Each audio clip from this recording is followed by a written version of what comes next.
which gives, as you say, the tablet the little kick, because you're already feeling happy and you're in the right frame of mind for going out. You get your problem inside the drinking clubs. You would see quite a few fights inside a nightclub where someone spilt a drink over someone and the other person don't like it, so they turn around and smack them. You're inside and someone doesn't like the look of you, so they kick off on you. But inside these clubs, you go out and you spill a drink over someone and they'll just laugh it off. They say, sorry lad, we know you didn't mean any harm. It's a world where you haven't actually got any worries. The only thing that matters is what's going on at the moment, and the thing that is going on at the moment is just intense happiness and having a good time.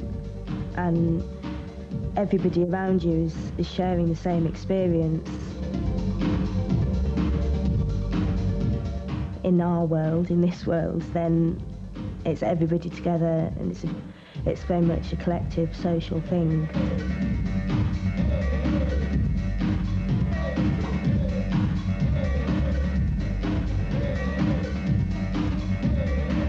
You see people really going for it, dancing around, loving the night. So you think, they're loving it there, that's great over there. And you try to egg people on, get a better atmosphere, shout and scream, and it seems to lift you.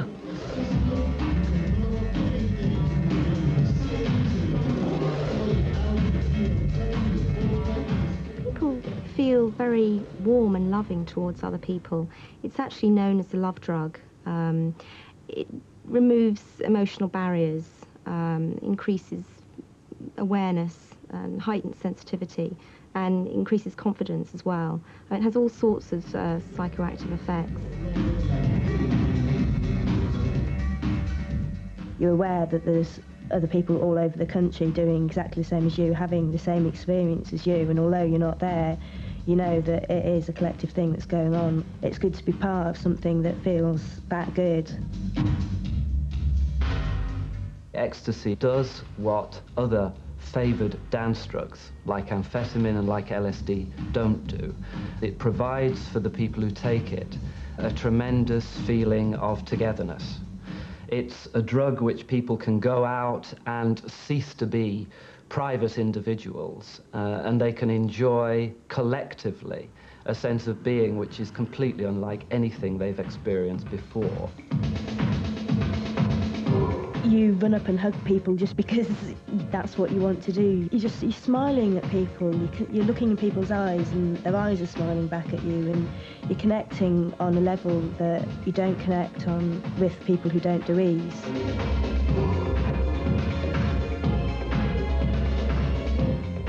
Because you're in the rave scene and, like, you know, someone will start a funky little move over in the corner to get things going on the dance floor. So somebody else over that side will start answering it, and then it's like people talking with their bodies from one side of the room to the next. And an hour later, everyone's in there and everyone's strutting and stuff, and it's you know, it's all happening, and everywhere you look, there's something different going on. You know, people's movements, everything's different. The lights will change, and then you'll be in the middle of a groove with a particular sound, and then they'll change it to a completely different beat, but you can still follow it, you know, and it's like, wow, what's going to happen next?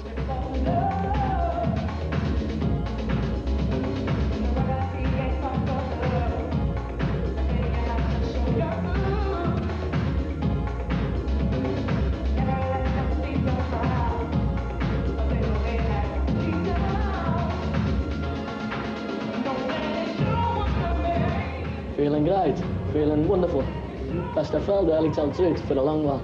It's like, inside the club, and as I say, I've had me tablets or whatever they're called, but I'm in there, and the night's kicking off, just slowly starting, music lifting up, and that. As soon as you're coming up, like, I feel like a cushion of air just come between my feet, lifting me off the dance floor. All waves are like rushes all over my body. It's great.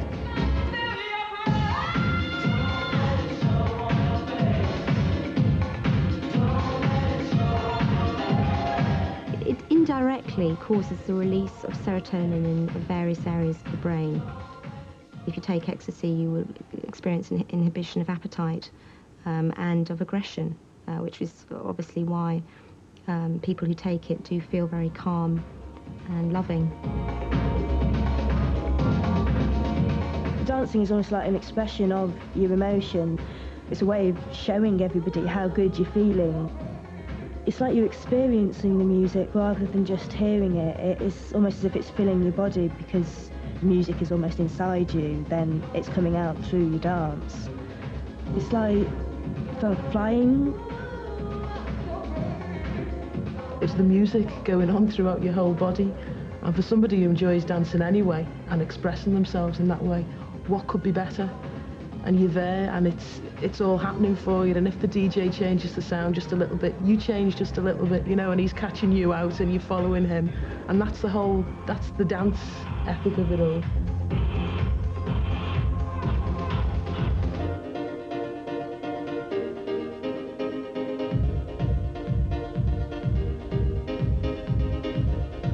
You walk into the club 10:30, 11 o'clock, and it's sort of mellow. The beat's there, the buzz is there, and then you find your spec. I mean, I'm usually on a little plinth or something, you know, because I like to get up and see whatever else is going on as well. And then the DJ takes you, and he'll have you right in the palm of his hand with the sounds that he's playing, and he'll mix them. And for me, I mean, I've always liked dancing. Years ago, I used to be, oh, you can't dance with Jo, she's dead weird, she's all over the place. You know, one of them, and it'd be embarrassing for people to dance with me, which is fair enough, I don't care. But now, it's like, you know, he'll take you on a rhythm, so your feet are going that way, and then he'll bring something else in, so your hips are going that way, and then the arms come in, and for some reason, it just all comes together.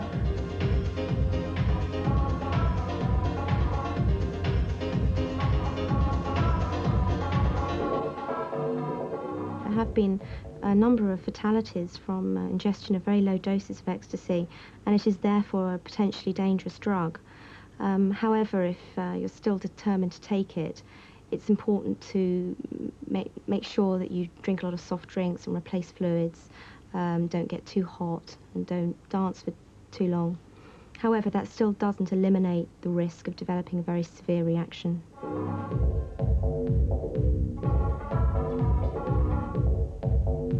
But as the night progresses, you'll find the beats of the music will become more heavier, more, say, faster. And you'll find yourself more involved, drawn into the music. And I find as the beats are heavier and faster, you find yourself blocking yourself out from people around you if you want to. And you go into a dance-like thing where you're just involved in your dancing, you feel so comfortable when you're dancing, like a floatedness.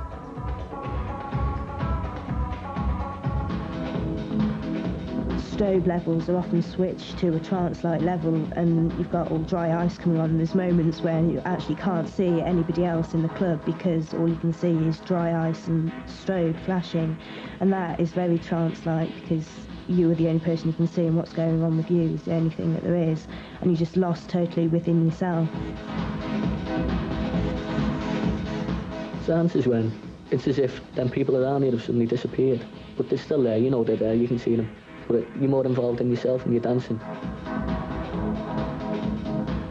You feel very floaty, and as I say, your mind's travelling. As I say, with this feeling of ecstasy, it's just travelling.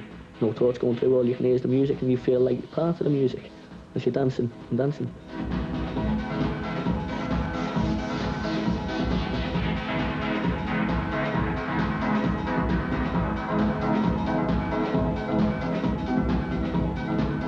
You talk about wonderment and serenity and devotion, and they're all quite religious-like words, you know, and to feel, you know, I'm devoted to my Saturday nights to go out and let go.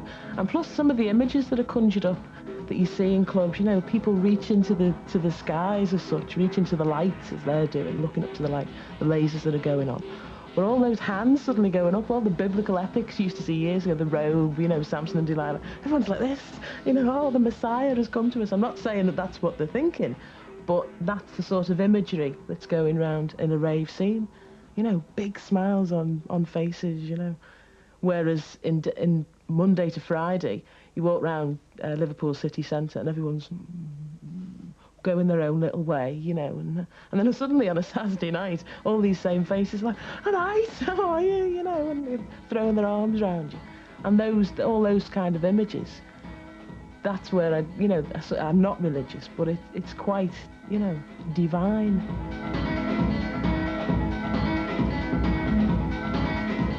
It is a very freeing thing. Your emotions are freed from any ties of thought or restrictions. Barriers are broken down. And so it is like a kind of madness, but your brain's not actually scrambled, you're still aware, your brain's perfectly clear. Nothing's distorted, you can still see clearly, you can still hear clearly, you can still think rationally. And so it's not like a total alter ego where you're a gibbering wreck sort of madness. It is an ecstatic madness. I mean, that's why it's called ecstasy, because it is an ecstatic experience, and the definition of ecstasy is beside yourself, and it is like being beside yourself. It's like a new part of you that's just coming out in a pure way. It's just pure emotion coming out. And if emotion's madness, then yes, it is madness.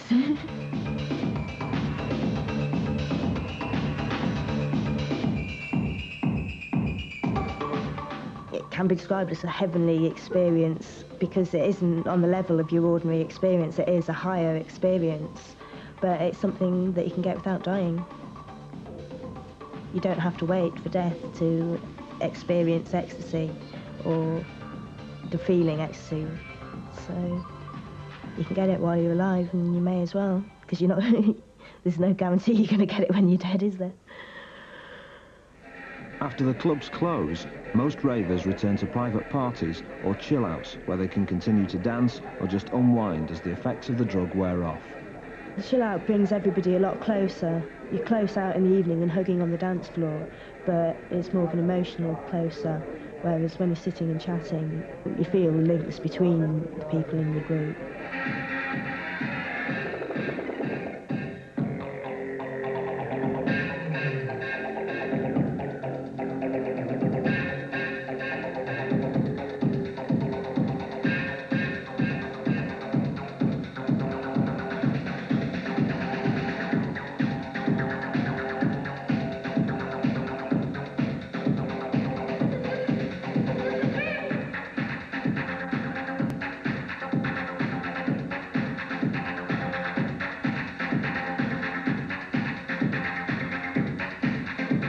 A lot of the time we might come back and carry on dancing because we know we're going to be awake for the next 5 or 6 hours. It's like another evening starting again once we've got home.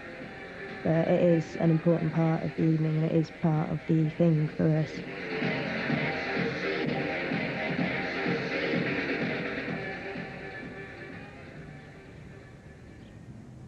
Your body actually feels quite exhausted. Obviously you've been dancing for 4 or 5 hours of the night, and then you've come home and been awake for another 6 hours sitting and chatting.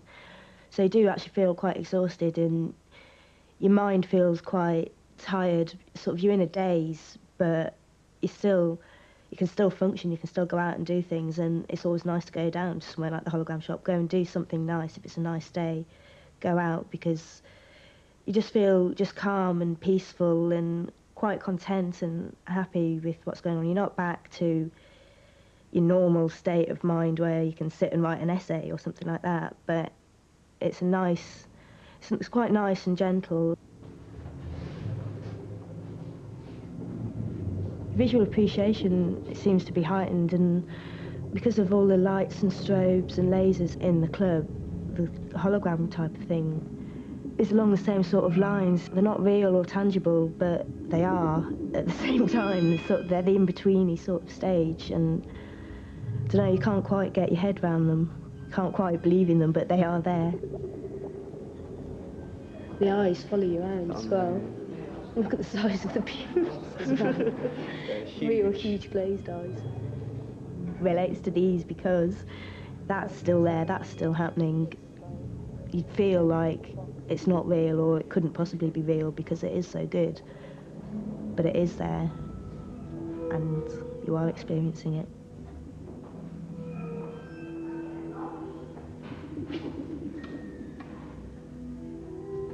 Friends that we've known before E and after E, there is a personality change, but for the better.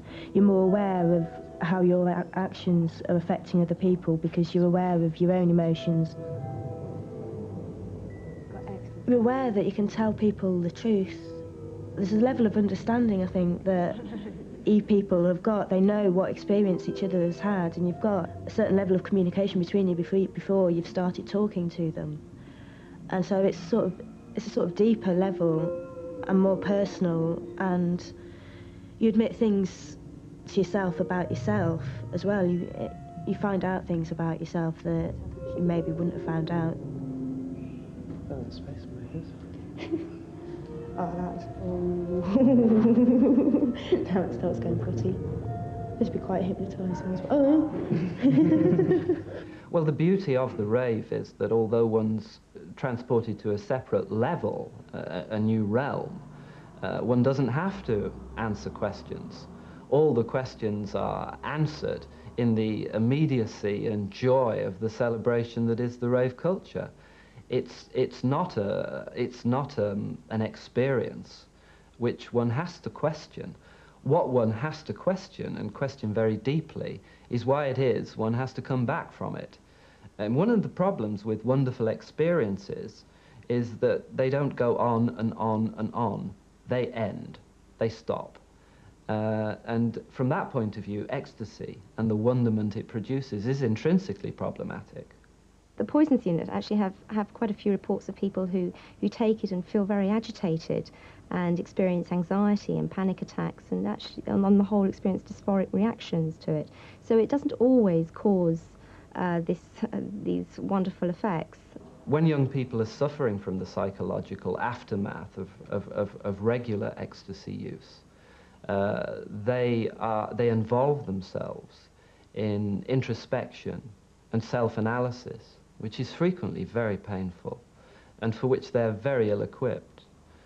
One young person phoned me up and said, "I'm beginning to think about the size of the universe and religion, and I don't like it." Well, if ecstasy is taken frequently, the good effects appear to diminish and the bad effects seem to increase. People often take more tablets to try and achieve the same effect, but it usually results in an increase in the negative side effects. I went down to a nightclub down in London and had a very scary night that night. Don't know whether it was paranoia myself, but a lot of it was caused by what was really going on inside. I was feeling great beforehand. Since then, I've noticed I've been paranoid all the time. I can settle down with about, say, 2 or 3 people in a room and be comfortable with them, but once there's more in the room, just like paranoid, think people are out for me, out to get me. Because at the time you could probably put that bad experience down as a kind of one-off. Yeah. You were in London, it went wrong. Is that what you did? Yes. And you carried on? But carried on doing what I was doing. Yeah. Yeah, I carried on because I put it behind me. Yeah. Both sides put it behind me. But I noticed after that, I was paranoid of people all the time. Yeah. Getting really scared. And Yeah. soon paranoia started developing. Yeah. Real bad. And did you talk to your friends about that? Talk to my friends, but some friends didn't know. They hadn't been through it themselves, so they didn't really understand. So that sort of makes it worse, doesn't it? Yeah. When you're trying to get across. Trying to speak to people and they don't understand. They're thinking, no, it's just your... No, they're telling you it's just your head. When you were using lots of ecstasy regularly, did you find you lost weight? I found I lost weight when I was using lots of ecstasy, but really I didn't notice my weight loss for a while. I was out dancing, didn't really weigh myself and that. But it come to a point where I was inside a nightclub one night and it just didn't work anymore, because this was the first time. Suddenly found myself breaking down, really feeling exhausted. And when you're recovering from a rave, you've probably got a lot of time on your hands, plenty of time to sit down and think about why it can't be like that all the time. You've come back from an experience which you really value to one which increasingly seems dull and boring and pointless. And that's the stage at which you begin to feel lonely and isolated and paranoid. And that's the stage where it's really very helpful if you can find something that can keep your mind and body occupied, so that you aren't simply sitting it out till the next rave.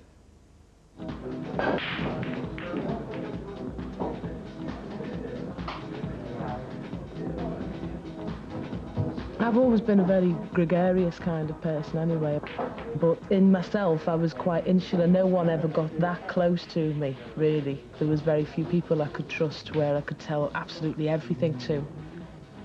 And then something happens, like the rave scene happened, and suddenly I was looking at myself and I was sitting to someone who was a friend or not a very close associate, and I was suddenly telling them all these things and sort of bearing my soul, sort of, you know, oh, when I was 15 I did this, and it's sort of, then I went away and I thought, oh my God, you know, I've let somebody in, but it wasn't so bad, you know, it wasn't bad at all. If anything, it was great, you know, because the next thing they're saying, you know, oh, well, you did that, you want to hear this, you know, and you suddenly find that, yeah, that you've done these things in the past and you've been embarrassed by things, but at the end of the day, it's all part of growing up.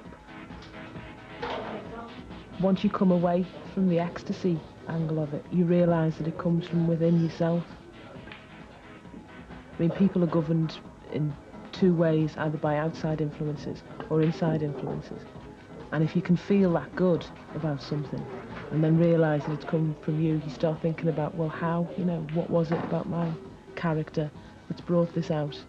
So you start to think, you know, what is it in yourself that makes you feel, it gives you that better aspect on life, you know? That's how I deal with it. I don't know whether anybody else feels the same, but it's definitely changed me for the better in that respect. The game ain't over till the fat lady sings.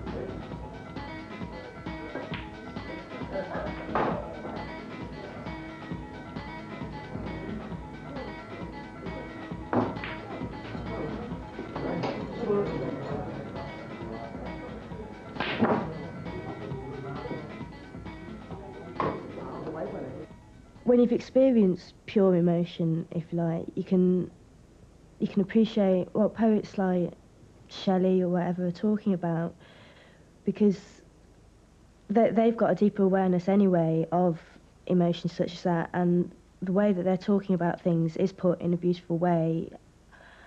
And when you're reading that kind of thing, I find it a lot more affecting now and a lot more personal maybe than I had before, because I've had deeper emotional experiences as well now through ease.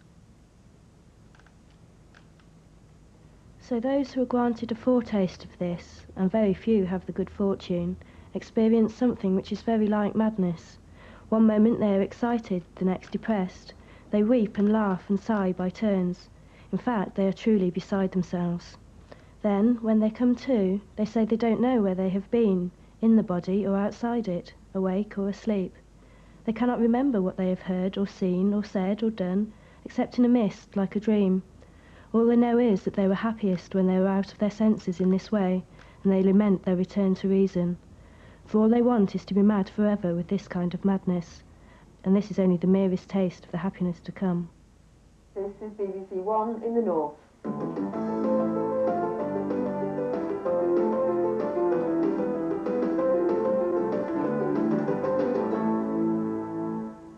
Good afternoon, the headlines.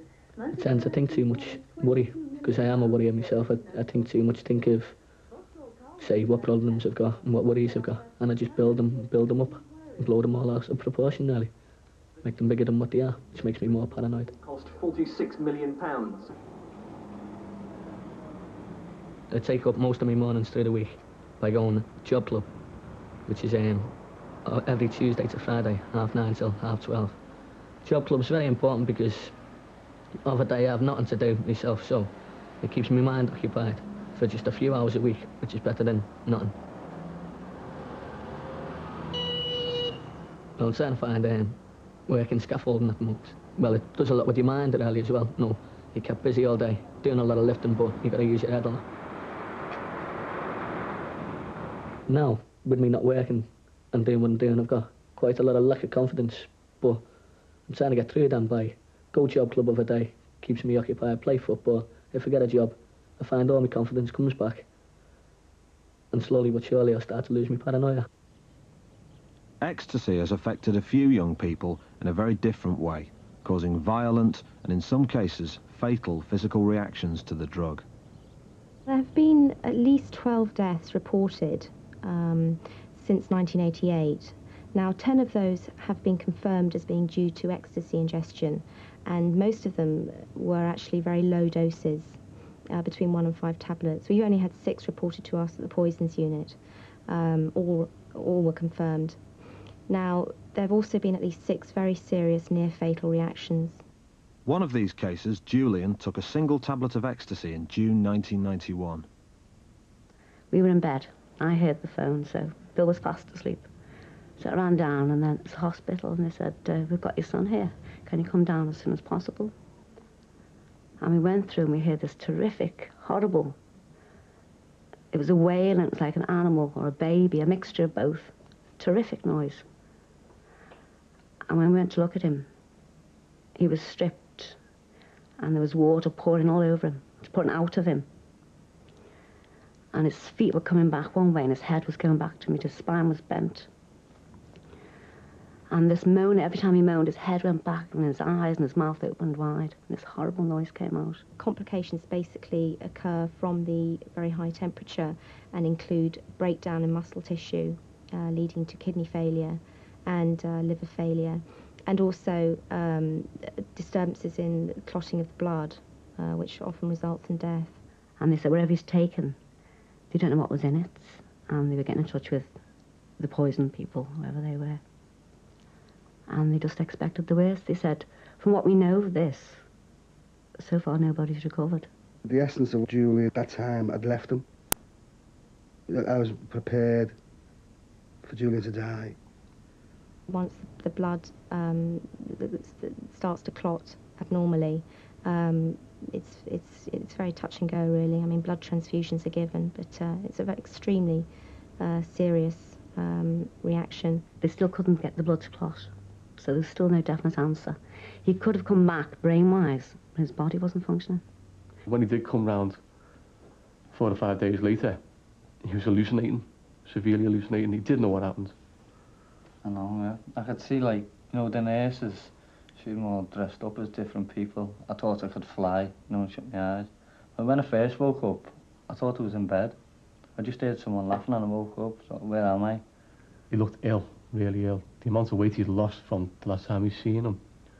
He bruised, dead easy, really, like easy and all that. Dead tired, always tired. Couldn't keep a conversation going at all. You'd get him up and try and walk him to the end of the corridor. That was at the time when we were going home. Julie would walk up to the end of the corridor with us. Get to the end of the corridor, it'd be like a 90-year-old. Just, you wouldn't believe he was 23.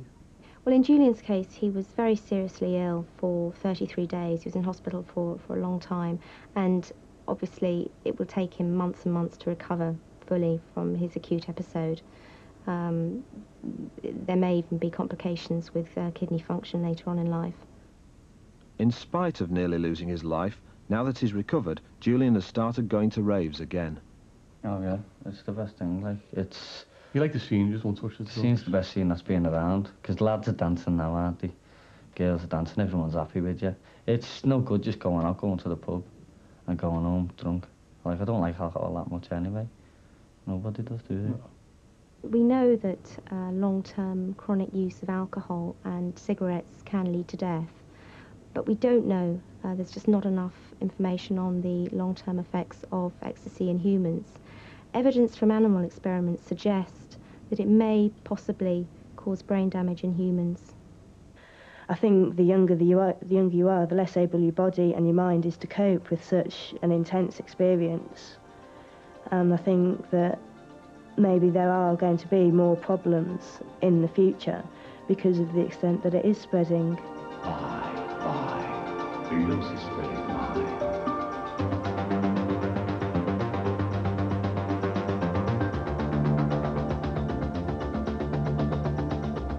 Our reaction, by and large, is to lean very heavily on traditional messages. We say, just say no, when hundreds of thousands of young people have already said yes. We say, this drug is a killer. There have been a tiny number of tragic deaths associated with this drug. But by and large, it's much less dangerous than some of the legal drugs around. We're coping with it very badly. There's absolutely no chance of us controlling it. Young people, whether we like it or not, have taken a decision. And we really have to locate ourselves in respect of that decision.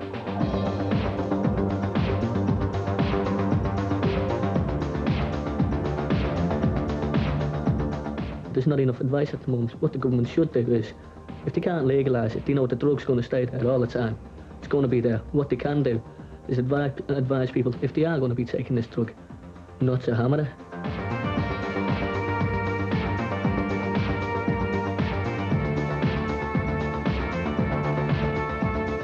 One of the things that young people have to realise is that responsibility for using drugs, which might have inbuilt dangers, which might cause imbalances in their brain chemistry, which might lead to overheating, they have to take the responsibility for finding out themselves.